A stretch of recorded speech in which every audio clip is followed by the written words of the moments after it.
Merci à tous. Bonjour à tous, merci d'être là sous la pluie. C'est un bon temps pour parler des personnes à la rue et du manque de logement. On va pas vous torturer très longtemps sous cette pluie. On va faire quelques prises de parole. On va commencer par le copain du DAL. Il y aura un autre camarade, j'ai oublié le collectif qui allait prendre la parole. Le CSF et la Maison du Peuple. Et n'hésitez pas si vous voulez prendre la parole pour vous exprimer. La parole est libre sous la pluie. Voilà.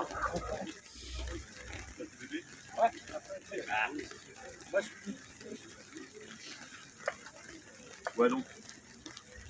Comment tu marches oui. L'objet du rassemblement, l'occasion et la fin de cette discussion, je pense que vous êtes tous au courant. Fin de la salle hivernale, situation d'exclusion, il y a eu quand même pas mal d'exclusions encore pendant cet hiver. Prétexte un peu particulier sur cette fin de salle hivernale 2023, parce que pendant qu'on se bat tous contre la réforme des retraites, contre la réforme de l'assurance chômage, contre toutes les saloperies qui nous ont dans la gueule, pendant ce temps, c'est business as usual, parce que un toit, c'est un droit. Pendant ce temps encore la semaine passée, la loi Casbarian, soi-disant contre les squatteurs, continue à passer à l'Assemblée nationale et en discussion. Je pense qu'elle a été votée, mais on n'a pas le fin mot qui est encore en discussion jeudi après-midi. Loi qui criminalise l'occupation d'un lieu dont on n'est pas propriétaire, 3 ans de prison, 75 000 € d'amende, qui intègre là-dedans largement l'occupation d'un lieu à usage économique, c'est autrement dit en plus clair un piquet de grève, qui pénalise largement et massivement tous les précaires qui n'arrivent plus à payer leur loyer, qui raccourcit les délais, qui divise par deux tous les délais de procédure pour les expulsions, qui multiplie les procédures pour se passer d'un jugement et faire des expulsions extrajudiciaires.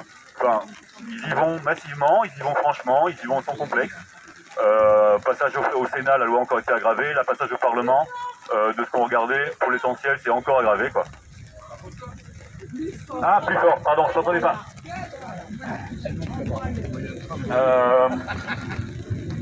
On avait surtout prévu de se rassembler ce matin, en tout cas dans notre idée à nous au DAL, quand on en parlait début mars, d'inviter à prendre la parole à tous les gens menacés d'expulsion ou en galère de logement ou à la rue, qui viennent nous solliciter régulièrement pour qu'ils puissent s'exprimer en public et aller alerter sur leur situation tous les gens qui auraient été en terrasse du buffet.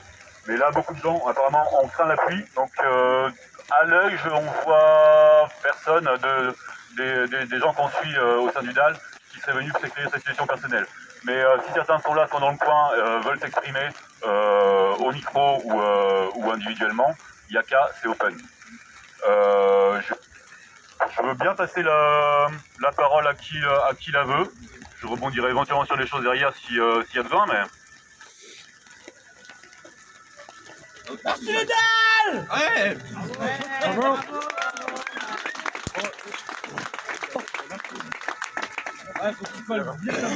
Ouais. Donc je ne vais pas m'étendre sur ce qui vient d'être dit, mais je voudrais quand même insister sur un point qui est la... Dis qui tu es.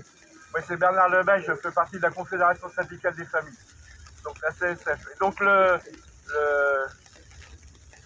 on assiste depuis le 1er janvier à une situation qui devient dramatique au niveau du logement, au niveau notamment des augmentations de charges qui sont très importantes puisque le prix du chauffage dans certaines résidences a été multiplié par 3. Et donc on voit donc des provisions qui ont été augmentées de 80 à 100 €.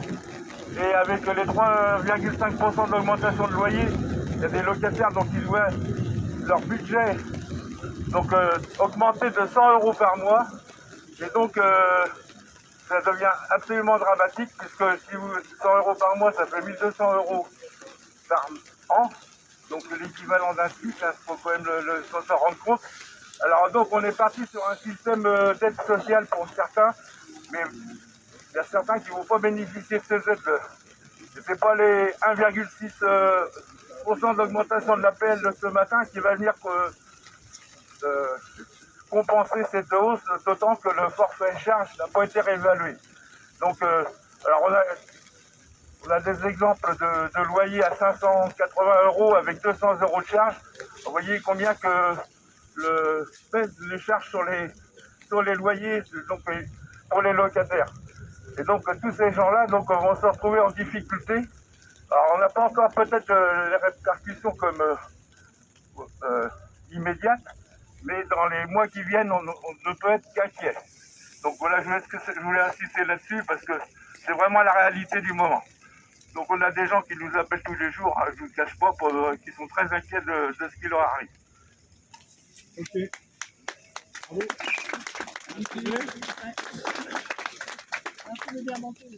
Attends, moi j'ai ce truc dans la main, Vincent, on va tenir.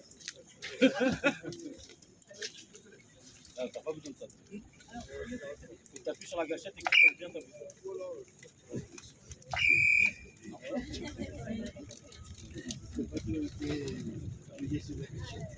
Bon, je vais reparler de la situation des habitants nantais.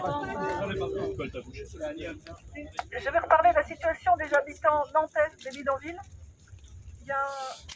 Ils sont environ 3000, pardon, 3000. La situation reste complexe. Un certain nombre ont des projets, effectivement, de terrains, ce qu'on appelle des terrains d'insertion, où ils auront de façon digne accès à des toilettes et à l'eau proche de leur logement. Pour les autres, la situation reste complexe. Ils sont expulsés régulièrement. On arrive à une trentaine d'expulsions pour l'année. On a aussi des incendies, compte tenu des conditions précaires dans lesquelles ils sont. Depuis le début de l'année 2022, on est à plus de 50 incendies. Pour l'instant, il n'y a pas eu, cette année, il n'y a pas eu d'accident grave, mais auparavant, dans les années auparavant, oui. Ce que moi je voudrais dire, c'est que ces personnes sont des travailleurs qui sont sur l'agglomération nantaise. Ils sont expulsés sans arrêt, donc ils ne peuvent pas arriver à prendre leur place parmi nous. Un des problèmes, c'est les débouchés dans des logements, même si c'est un peu compliqué. Effectivement, ils ont besoin d'un accompagnement social qui ne leur a pas été accordé jusque-là.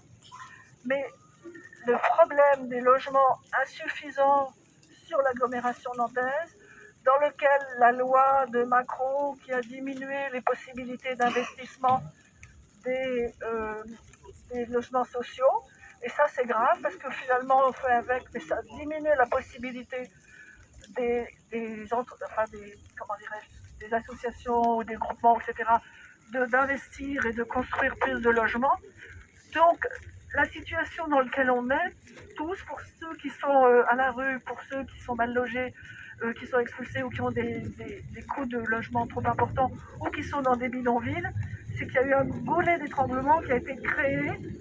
Et ça, c'est absolument scandaleux parce que ça fait partie de toutes les mesures que l'on voit s'additionner les unes après les autres et qui rendent la vie de certains, les plus fragiles, encore plus difficile.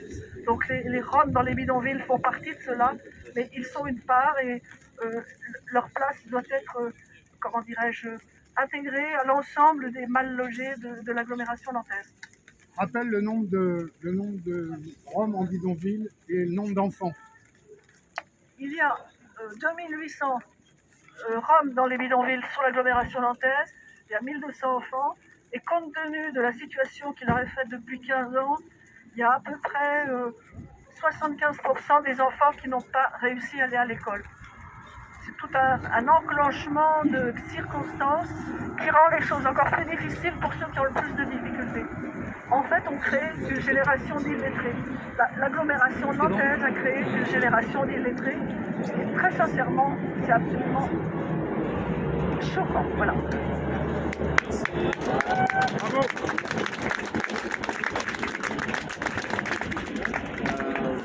Rebonjour, moi je suis là pour la Maison du Peuple. Plus fort.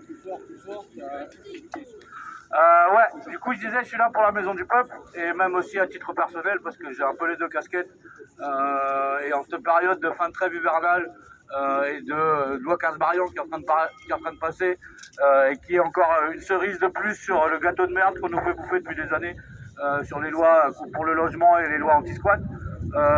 Aujourd'hui on est en train de faire de la chasse aux pauvres, de la casse sociale.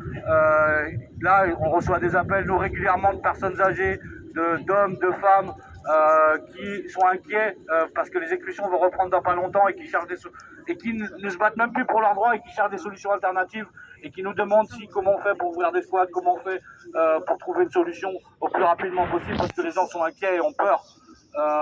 Nous, par exemple, à titre personnel, on se fait expulser dans 3 semaines et on vit en permanence dans l'insécurité, de ne pas savoir où on va dormir, sur la durée, de comment s'inscrire là-dedans.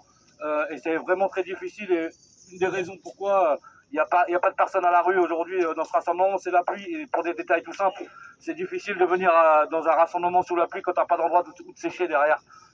Et c'est des petits détails mais qui sont très importants. Voilà, et je suis content de voir beaucoup de visages aussi aujourd'hui qu'on n'a pas l'habitude de voir. Et ça fait plaisir, même si on n'est pas très nombreux, il y a quand même des gens qui viennent des luttes en cours.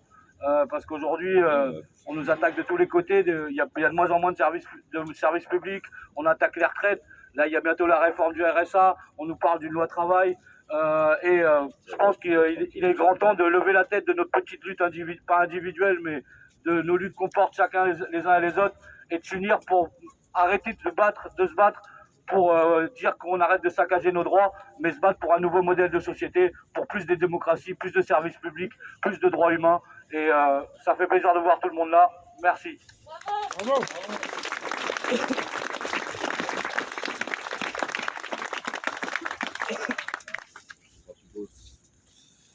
Tu veux dire quelque chose, Alice? Vas-y, Alice. Ouais.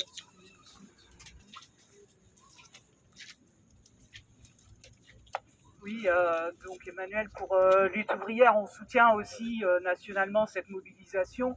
Et c'est vrai que la question, par exemple, des loyers, elle est liée aussi à celle des salaires. Hein, parce que là, les salaires, ils ne suivent pas du tout le coût de la vie qui augmente. Et plus les charges là, qui ont augmenté, hein, ça peut être 50 € de plus à Bellevue, par exemple, parfois même bien plus. Évidemment... que c'est lié. Hein. Si nos salaires ils augmentent pas, s'ils suivent pas le coût de la vie, et après on a des problèmes pour le loyer. Et puis avec des lois comme celle-là, oui, on peut se retrouver aussi dehors. Donc bien sûr qu'on dénonce tout ça, qu'on pense que, dans le cadre de nos mobilisations actuelles contre la loi des retraites, mais c'est toute une série d'attaques. On le voit bien en ce moment contre le monde du travail, et qu'effectivement c'est important qu'on s'organise. Parce que c'est des choix. Hein. De l'argent, il y en a en ce moment. Les grandes entreprises du CAC 40, elles annoncent des profits par milliards. Le gouvernement, il fait aussi des choix. Hein. Le budget militaire, là, ils annoncent pour les 5 ans à venir, c'est 413 milliards. Donc voilà, il y a de l'argent pour les armes, il y a de l'argent pour les militaires. Il faudrait aussi de l'argent pour les salaires, pour les logements, pour qu'on puisse tous vivre dignement. Et bien sûr que ça suppose des luttes et de s'organiser pour faire entendre nos intérêts dans la période qui vient. Que le monde du travail, il s'exprime, et avec ou sans logement, il faut qu'on revendique qu'il y ait des constructions de logements de qualité pour tous suffisants, et il y a de l'argent pour ça.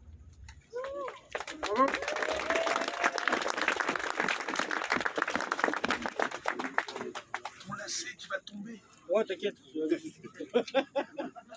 Je vais en profiter parce que je vois un élu et quelques personnes de la mairie dans la pièce. Et je peux pas sur la place. Sur la place. Et je peux pas me permettre de louper ça. Et qu'aujourd'hui, c'est la responsabilité de l'État, de l'hébergement. Mais c'est aussi la responsabilité des collectivités de prendre le relais parce que l'État est en train de tout saccager. Et notamment pour une ville socialiste à Nantes. Et il y a des dispositifs qui ont été mis en place et on respecte le boulot qui a été fait. Mais il y a des choses qui ont été mises en place comme le 1% du budget de la ville qui sont très difficiles d'accès pour les petites associations comme la nôtre et où il y a des sous qui ont été débloqués pour aider les personnes à la rue, mais où aujourd'hui il n'y a que les grosses associations, les opérateurs comme on dit dans le jargon, style les eaux vives, qui ont accès à cette demande financière pour faire des projets. Et c'est très difficile, nous, en tant que petite association, d'avoir accès à des sous qui ont été débloqués pour aider les personnes à la rue. Et ce serait bien que ça change et que ça évolue un peu. Voilà, petit message à qui de droit.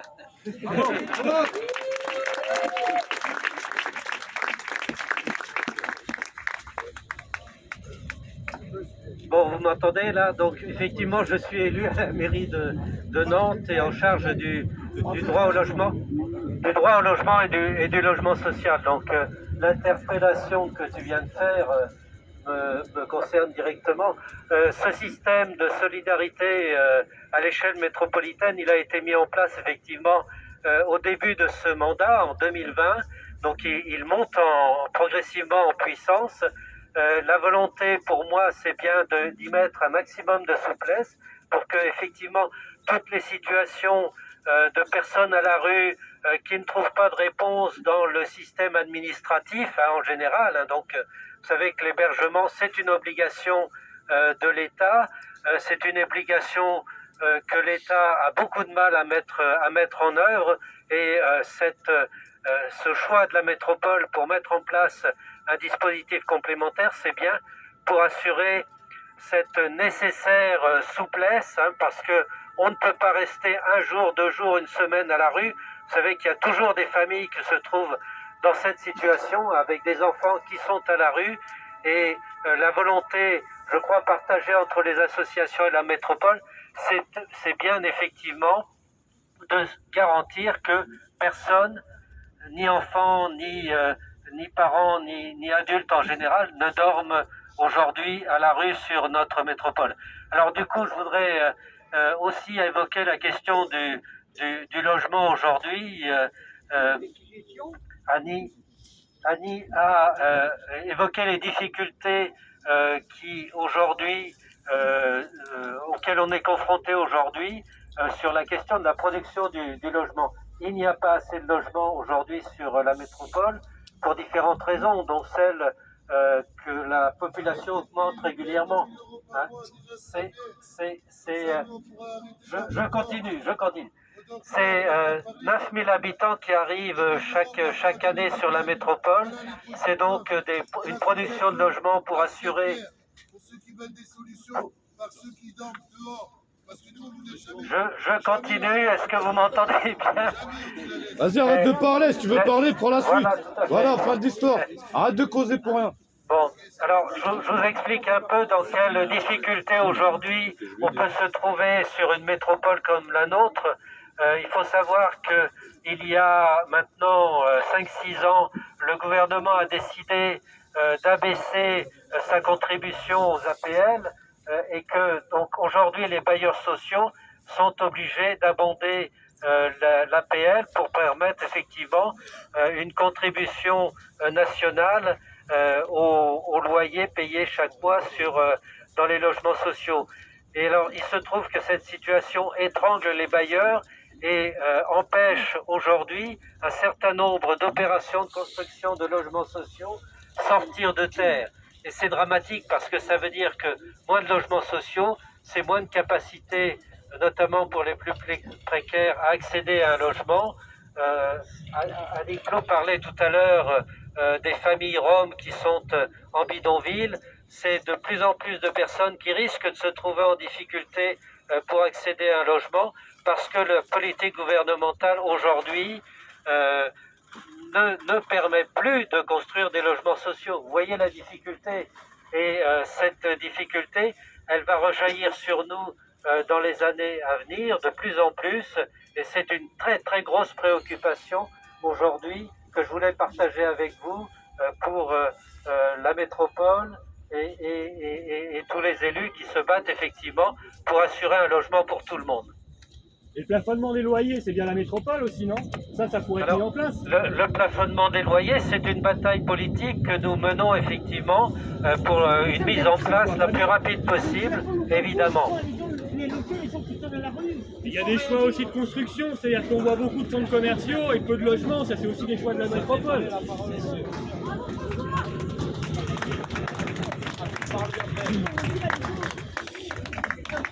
Bonjour à tous, c'est bon, vous m'entendez? Oui. Ok, super. Bon, je me présente vite fait, je ne prends pas toute votre journée. Aujourd'hui, à la place Saint-Pierre, entre midi et 17h, on présente mon association qui s'appelle l'association Les 13 SDF. Alors moi, je suis venu ici à Nantes depuis le mois de novembre, même si j'ai connu par le passé, bref, pour ramener une dignité aux gens de la rue. Alors c'est bien que pour une fois, on laisse les SDF parler, parce que déjà, il y a un problème ici qu'il y a beaucoup qui n'ont peut-être pas calculé, c'est que vous n'avez aucune personne de la rue qui n'a jamais ramené son témoignage dans des livres et qui est venu vous voir vous l'apporter. Moi, je parle de logement et de livres, hein, parce que moi, je suis écrivain de la rue. Et à Nantes, moi, j'ai connu Nantes il y a 30 ans. Il y avait beaucoup de personnes dans la rue qui ont du talent dans l'écriture. Des femmes, des hommes, des SDF, il y en a tous les jours. Tous les jours. Ben, tous ceux avec qui je parle, je leur demande, est-ce que vous voulez qu'on écrive un livre sur votre vie et qu'au lieu de faire la manche, vous vendez votre livre? Eh ben, je peux vous dire, 8 sur 10, ils disent, vas-y, fais-moi mon bouquin. Aujourd'hui, il faudrait expliquer comment ça se fait qu'à Nantes, vous avez 0 sans domicile fixe. 0. C'est le chiffre qui est dans la rue en train de vendre ses livres. Oh, on n'a pas d'histoire à raconter, nous. Alors, je vous montre ça. Il y a des articles dans les journaux. Si vous voulez, comme ça, le temps que j'intervienne, si vous voulez le partager, vous pouvez regarder. Ça a été immortalisé. Ça, c'est le premier SDF qui est sorti de la rue en vendant ses livres sur sa propre histoire. Si quelqu'un veut les voir, je suis prêt aussi pour les montrer. Comme ça, une fois, j'en ai l'occasion. Après, il y a la... Alors, pour l'instant, ici, je n'ai pas eu d'article. C'est mon 5e dans les journaux. Le dernier, c'est l'estuaire de Saint-Nazaire. Si vous voulez voir, il explique aussi mon association. Vous pouvez retrouver tout ce que je vais vous expliquer en deux. Voilà, c'est dedans, c'est celui-là l'article. Si vous voulez voir l'article dans les journaux, vous pouvez revoir, voilà. Moi, je raconte pas de paille, quoi. C'est pas dire fais ci, fais ça, comme ils font les hommes politiques, et qu'après, ils le font pas pour eux-mêmes. Je vais expliquer quand même la revendication principale de notre association, qui fout beaucoup de gens dans la rue. C'est la CAF départementale et régionale.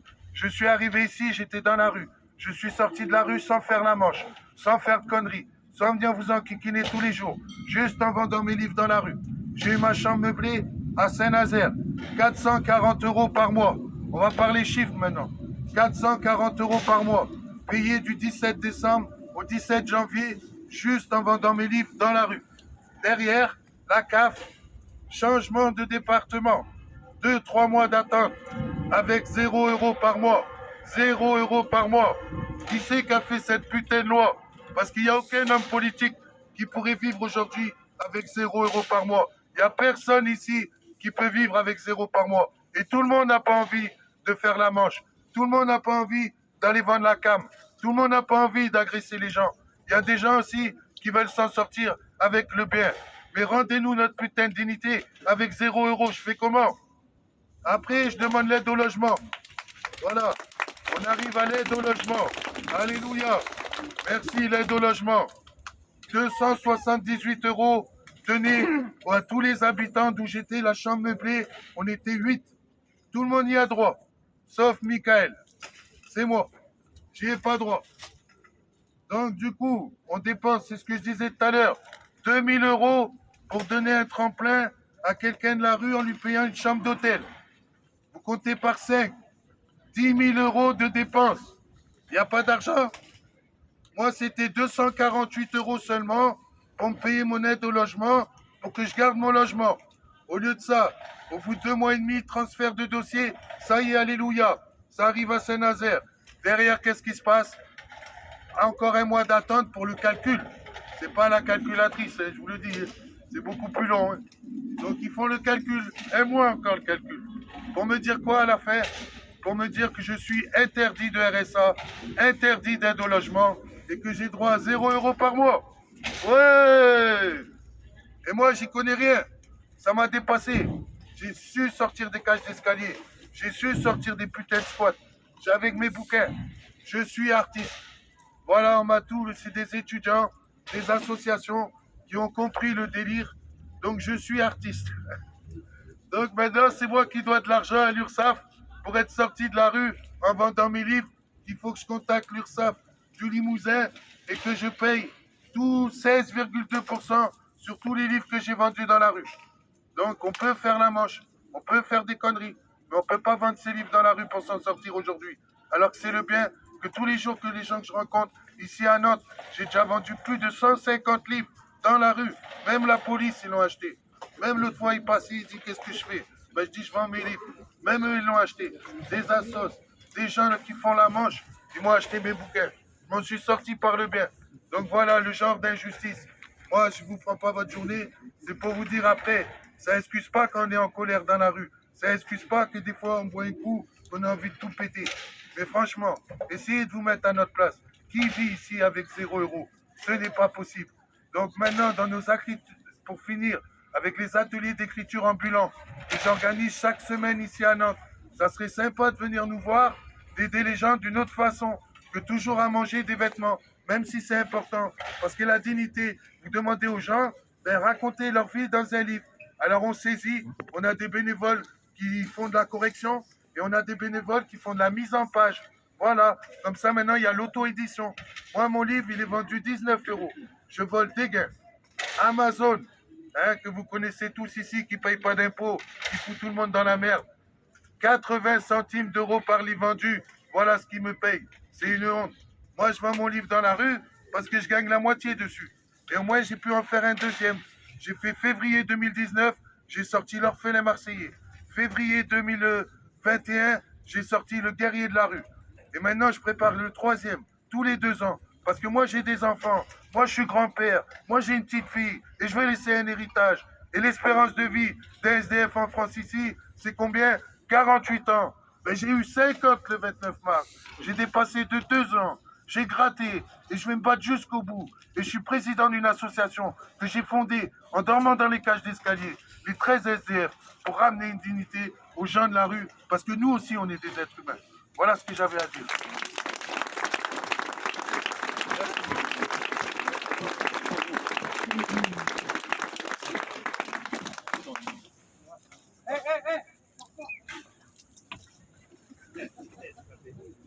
Attends, ouais. Ouais, il y a ça aussi. Bon, peut-être. On m'entend ou pas? C'est bon? Comme ça? Ok. Alors, je vais faire beaucoup moins court que mes prédécesseurs. Moi, je me présente, je suis Gabriel, je suis responsable. Plus fort? Moins court, t'as dit? Plus court. Non, plus court, pardon. Pardon, je vais faire plus court que mes prédécesseurs. Moi, je m'appelle Gabriel, je suis responsable des jeunes communistes de Loire-Atlantique. Je voulais dire ici que la jeunesse aussi, elle est ultra concernée par les problèmes de logement. Aujourd'hui, les jeunes sont 10% de plus au chômage que le reste de la population. Nous, on le voit dans notre militantisme au quotidien, que les logements en CTU, que les jeunes qui habitent dans d'autres quartiers, c'est des logements insalubres, avec des conditions d'existence qui sont absolument déplorables. Alors, je vous remercie à tous d'être venus, tous autant que vous êtes, pour soutenir cette lutte. C'est pas facile. Samedi matin, c'est pas toujours simple, surtout avec le magnifique temps que nous avons aujourd'hui. Et vous dire aussi que malgré notre petit nombre, on est encore là. Et c'est pas ça qui doit nous décourager. L'autre jour, on était encore des dizaines de milliers dans la rue. On est des millions qui sont dans les rues face à ce gouvernement, face à la répression. On est encore là. Alors je vous dis bravo et je vous dis beaucoup de soutien. On est toujours ensemble et on va continuer à se battre tous ensemble pour une société juste et une société heureuse. Merci à vous et bon courage.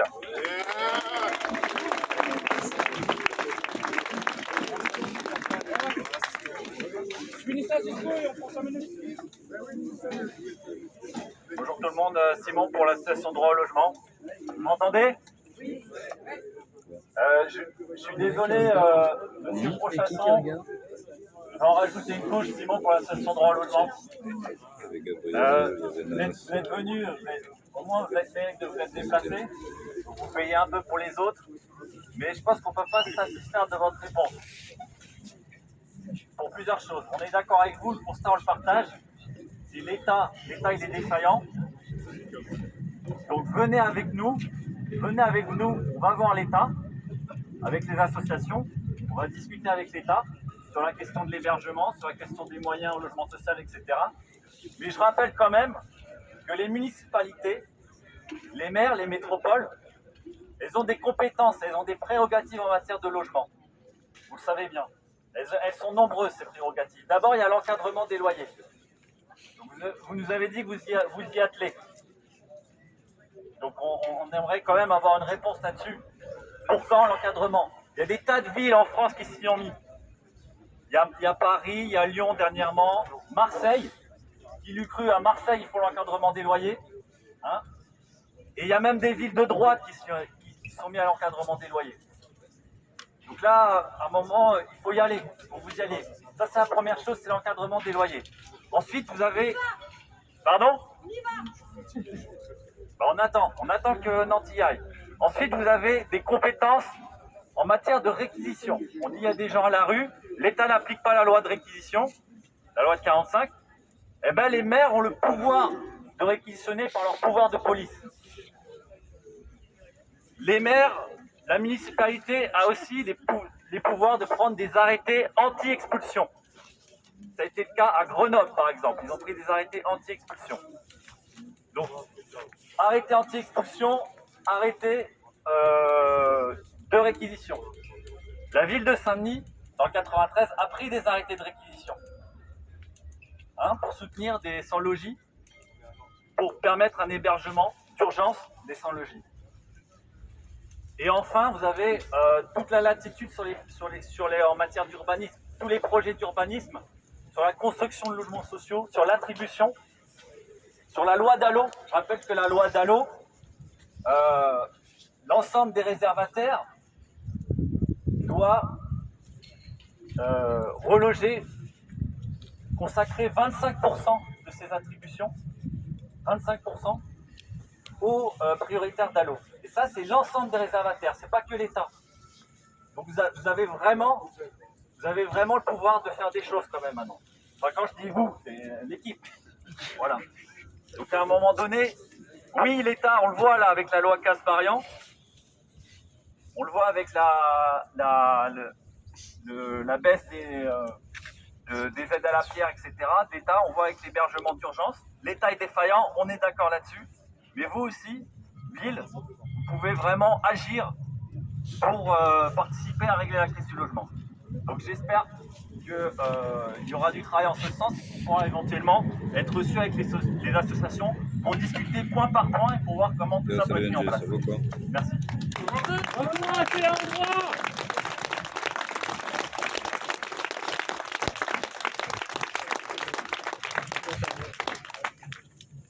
Je vous remercie à tous d'être venus. Je vais me permettre de rebondir sur ce qu'a dit sur le camarade écrivain qui habite à la rue et sur le manque de moyens fait aux personnes à la rue. Nous, on n'a pas envie d'être assistés. Nous, on veut qu'on nous donne les moyens de pouvoir nous en sortir par nous-mêmes et notamment pouvoir nous héberger nous-mêmes et pas par des structures qui ne sont pas conscientes de nos réalités et de nos besoins. Et bien sûr, ça prend du temps. Bien sûr, nous, à la Maison du Peuple, on a joué le jeu là de rentrer un peu dans la légalité et de faire tout notre possible pour aller faire un pas vers la mairie et vers les institutions pour pouvoir nous-mêmes faire de l'hébergement. Mais c'est un processus long, complexe et qui ne prend pas en compte l'urgence. Parce qu'aujourd'hui, la rue, ça rend fou. Et l'urgence, elle est là parce que beaucoup de gens arrivent à la rue et plus longtemps tu restes à la rue et plus vite tu deviens fou et plus vite c'est de plus en plus compliqué de s'en sortir ensuite.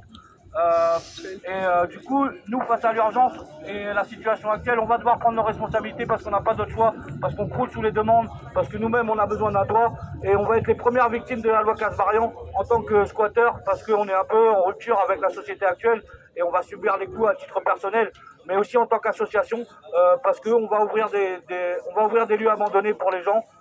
Parce que les propriétaires ne prennent pas leurs responsabilités en ne les mettant pas à disposition, parce que les institutions ne nous donnent pas les moyens de le faire. Alors on va être les premières victimes de tout ça et on compte sur vous pour nous soutenir au tribunal dans les mois qui arrivent. Merci.